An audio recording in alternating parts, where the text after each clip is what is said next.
A very good day, learners. Welcome to English Literature Point. Today we will study about the Geoffrey Chaucer, the life of Geoffrey Chaucer. And with that, let's start. He was born, it's usually considered that he was born in between 1340 to 45. His exact birth date is still unknown. So we generally considered him to be born in 1340 and he was died in 1400. He was an English poet, author, civil servant who was best known for Canterbury Tales. He was best known for Canterbury Tales. His career as a bureaucrat, courtier, diplomat, and a member of parliament, these were the different roles he had in his life.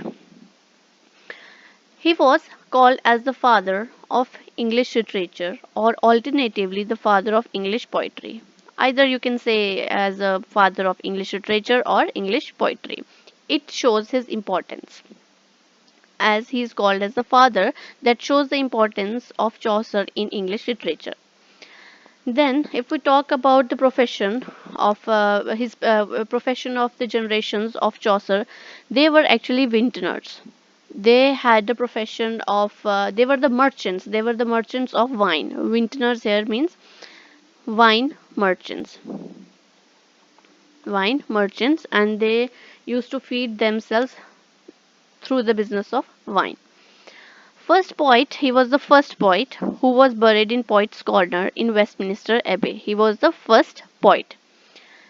Then, in his life, he was aided or helped by three successive kings of Britain. Three successive kings of Britain helped him in his life. They were Edward III, Richard II, and Henry IV. Now we will study about, we will divide his life into three parts. His life we will divide into three parts. The first part is in between 1343 to 1370. And in this time, his works had a French influence. Has a French influence. His work, what he wrote during this time, he wrote Roman de la Rose. He did its translation. He did its translation. He translated the work of Roman de la Rose. Then he wrote a work, Book of Duchess, and I will show you in the next video that what is the relation between this book and his in his life. There is a relation between both the things in his life with his life. The relation it has with his life. So he as a what he did, what he started his life. He started as a page. Firstly, he became the page of Elizabeth de Burgh, the Countess of Ulster. She was married to second surviving son of King Edward III. She was a page. She was a page of whom? She was a page of Elizabeth de Burgh, the Countess of Ulster, and she was married with the second surviving son of King Edward III. Page here means it's like an apprenticeship which you do before becoming a knight. So firstly you become a page, and then after that you promoted to knight. So that's page. He was also captured during the early years of the Hundred Years' War. There was a war, that's Hundred-Year War, during Chaucerian age, and he was captured during that time only. And Edward III, the ruler, he paid his ransom and was released. So this is the role of Edward III in his life, that he paid his ransom and so he was released. Now comes the Italian period. Italian period 1370 to 85, that's Italian period. And during this time, Italian literature had a great influence on Chaucer, and the work he wrote during this time was Parliament of Fools, Troilus and Crusade, prose translations of Boethius de Consolation. Okay, then what he was doing during this period? What was his profession? He was the controller of customs. He was a controller of customs. Customs is actually a department where they used to levy, where they used to collect the taxes which is levied by the government on the imported goods. So he was a controller of customs department. He was sent to diplomatic mission to France, Spain, and Italy.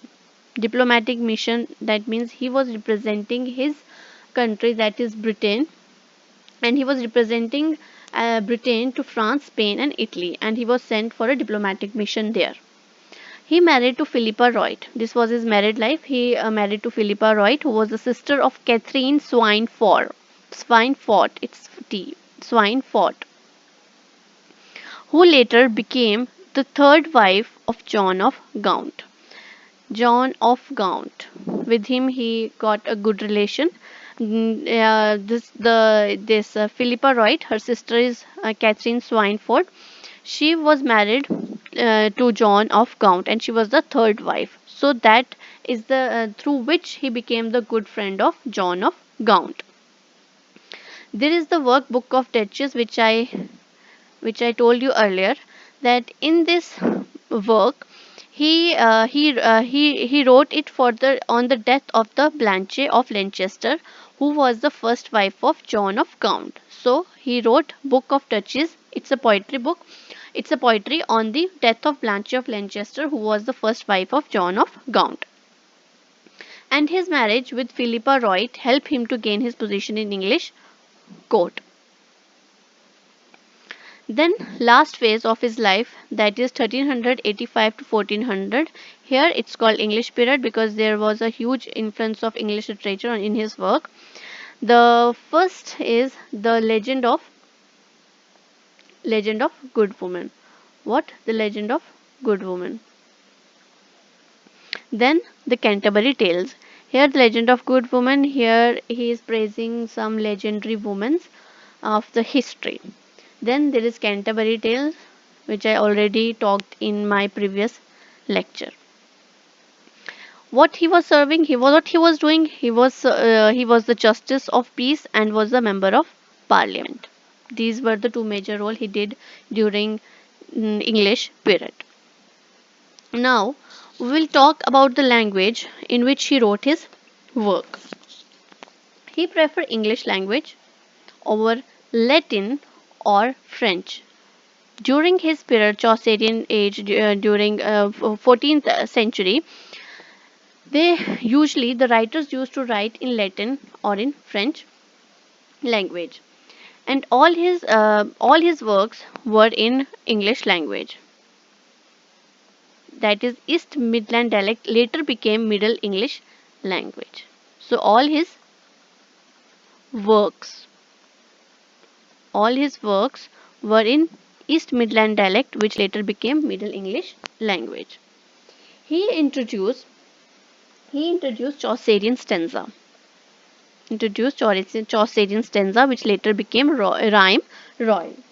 It's Chaucerian stanza. It was introduced by Chaucer only, and it is mostly believed that probably that he borrowed it from the France. And why we call it as a rhyme royal? It was actually introduced by Chaucerian in Britain in English language, but it is also called rhyme royal because there was a king, that is King James I of Scotland. He used this in his work, and he was actually in 15th century, and he used in his work, which is a well known poem, that is King's Choir.